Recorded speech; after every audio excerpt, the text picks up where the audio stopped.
அன்பர்கள் அனைவருக்கும் வணக்கம். கோயம்புத்தூர் என்ற நகரத்திற்கு எவ்வாறு அப்பெயர் வந்தது என்பதை குறித்து இந்த காணொளியில் நாம் காணலாம். எங்க சேனலை ஃபர்ஸ்டா பார்க்குறவங்க யாராவது இருந்தா சப்ஸ்கிரைப் பண்ணிக்கோங்க. அதோட கூட பெல் ஐக்கனையும் மறக்காம கிளிக் பண்ணிடுங்க. எத்தனையோ விதமான பொழுதுபோக்குகள் இருக்க இறைவனின் புகழை பரப்புவதற்கான வாய்ப்பினை எங்களுக்கு தாருங்கள். வாருங்கள், கோயம்புத்தூர் என்ற பெயருக்கு பின்னால் இருக்கும் வரலாற்றை நாம் இப்பொழுது காணலாம். கோணியம்மன் கோவில் கோயம்புத்தூரின் மைய பகுதியில் அமைந்துள்ள புகழ்பெற்ற அம்மன் கோவில் ஆகும். இக்கோயிலை மையமாக கொண்டே கோயம்புத்தூர் நகரம் அமைக்கப்பட்டது. இக்கோயிலின் வரலாறு 13ஆம் நூற்றாண்டளவில் அமைந்தது என கூறலாம்.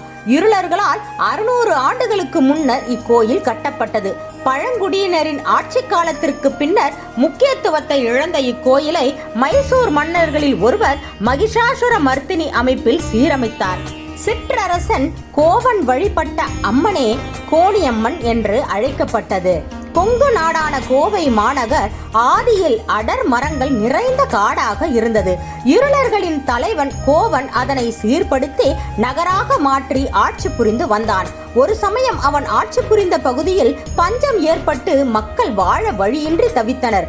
அவர்களின் நிலையை கண்ட கோவன் தனது ஆட்சியின் கீழ் வசிக்கும் மக்கள் வாழ்வில் நன்மைகள் பல பெற்று பஞ்சம் பிணிகள் ஏற்படாமல் சிறந்து வாழ்ந்திட வேண்டி வனப்பகுதியில் சிறு நிலத்தை சீரமைத்து அங்கு கல் ஒன்றினை வைத்து அம்மனாக எண்ணி வழிபடத் தொடங்கினான். அதன் பிறகு கொங்கு நாட்டு மக்கள் செழிப்புற்று திகழ்ந்தனர்.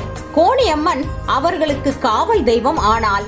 அதன் பின் இருடர்கள் அந்த அம்மனையே தங்களது குல தெய்வமாக எண்ணி கோவில் கட்டி வழிபடத் தொடங்கினர். இக்கோவில் கோவைக்கு வடக்கு திசையில் அமைந்தது. அம்பிகை காவல் தெய்வமாக நகரை காத்தாள். அவனது ஆட்சி முடிந்த பல்லாண்டுகளுக்கு பின் இப்பகுதியை இளங்கோசர் என்பவர் ஆண்டு வந்தார். அப்போது சேர மன்னர் ஒருவர் படையெடுத்து வந்தார்.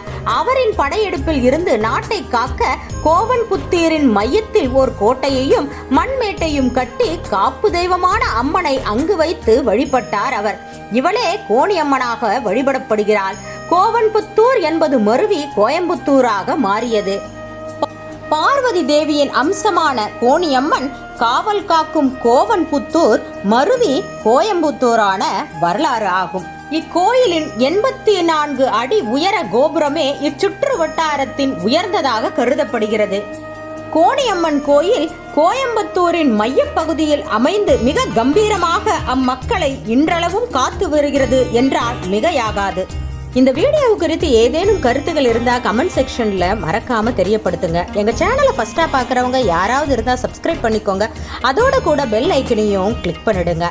அடுத்த ஒரு திவ்ய வரலாற்றில் உங்களை சந்திக்கிறேன். அதுவரை உங்களிடமிருந்து விடைபெறுகிறேன். நன்றி, வணக்கம்.